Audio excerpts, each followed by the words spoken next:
Hello there, this is David from David Books and Comics, and today I'm going to just finished reading part three. And in part three, there are two novels, Elric Saga part three. I read the first two sagas, um, and in Elric Saga part three, we have two novels, The Fortress of Pearl and Revenge of the Rose. Now, The Fortress of Pearl, according to this Elric edition of, I think it's the Golanx Science Fantasy edition of the Eternal Champion Volume 8. You have Elric of Melniboné, which is in the first saga, minus the Fortress of Pearl. It's included in this one. Sailor on the seas of fate, dreaming city, while the gods laugh and singing citadel. So I read Fortress of Pearl. Now, Fortress of Pearl is in my view, an excellent novel. And it's hard to do an overview of any novel without offering hints of the novel's events and at the same time keep the review free from spoilers.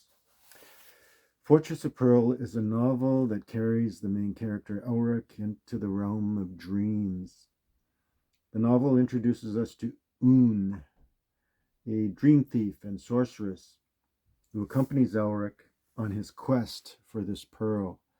And this pearl becomes an essential metaphor in the novel. I won't say more than that.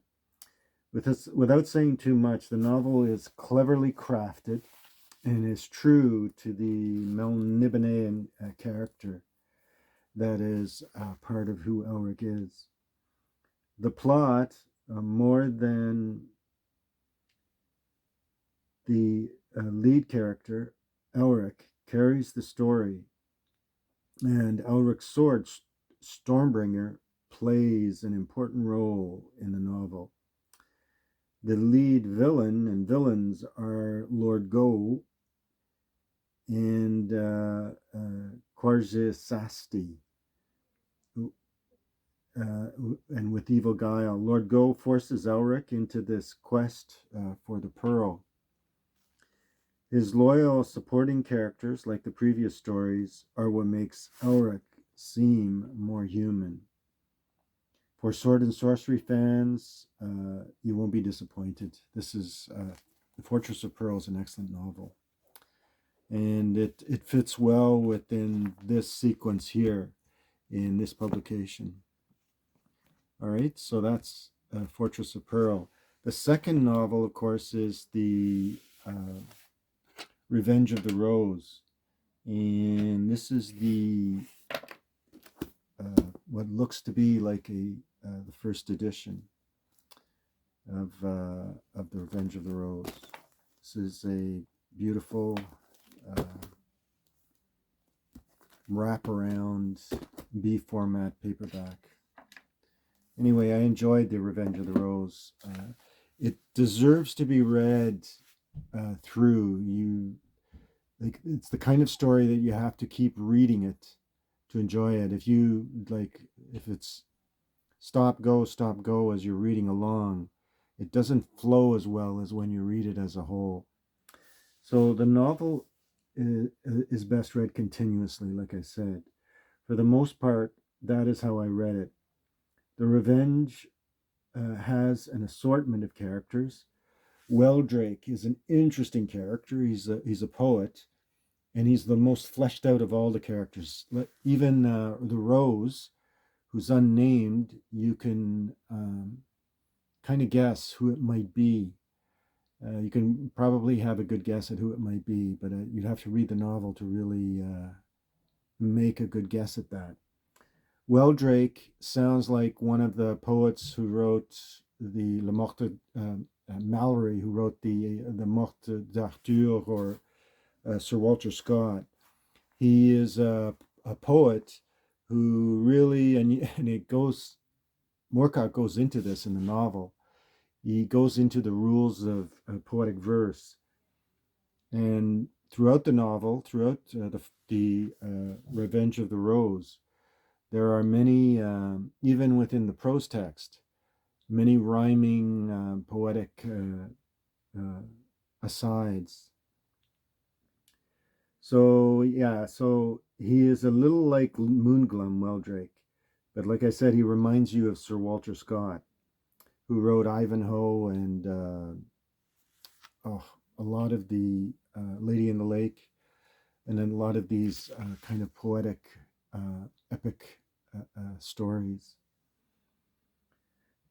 He's kind of a comedic foil throughout the novel, and there's mention also of you know London and Putney and all these places, which kind of uh, leaves Elric kind of stupefied because he doesn't know what Weldrake is talking about.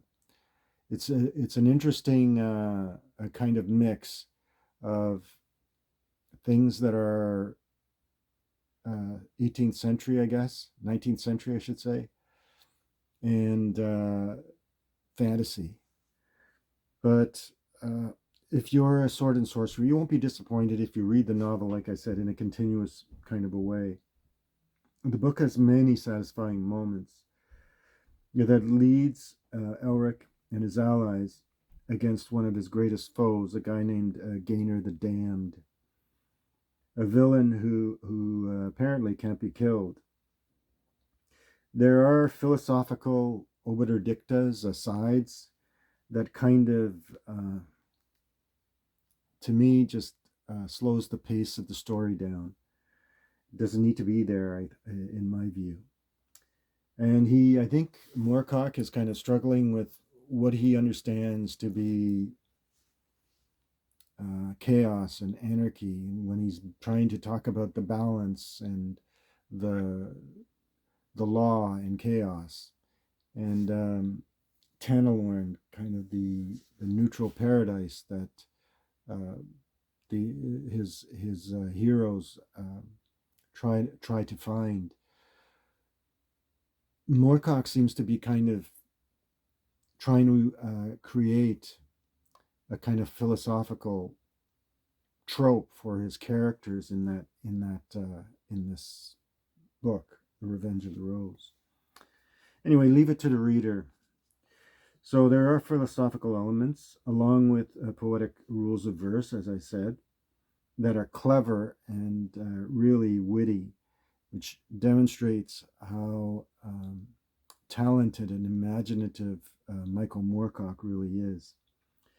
The Revenge of the Rose is not one of my favorite Elric novels. Fortress of Pearl and the Forgotten Myths, the latest novel, are among the best of his latest Elric novels. And as a novel, they read just beautifully. However, Revenge of the Rose has moments of inspiration and brilliance. That's how I see Moorcock. He's just a very imaginative and brilliant storyteller. Anyway, so there it is. That's the Elric Saga Part 3, and I did read it through and enjoyed it, both novels. All right, so I hope you enjoyed this little review, and if you did, remember to like, and thanks everyone for your subscriptions and comment. And if you have read any of the latest novels, which I'm not eager to read, if they don't showcase the original elements and are true to the Elric character, I'm not eager to read any kind of detractions. And I used to think of that, of this novel, The Revenge of the Rose, but it turns out that I wasn't disappointed. It's a great story, just like Fortress of Pearl is a great story. All right, so feel free to make your comments. Thanks. Bye.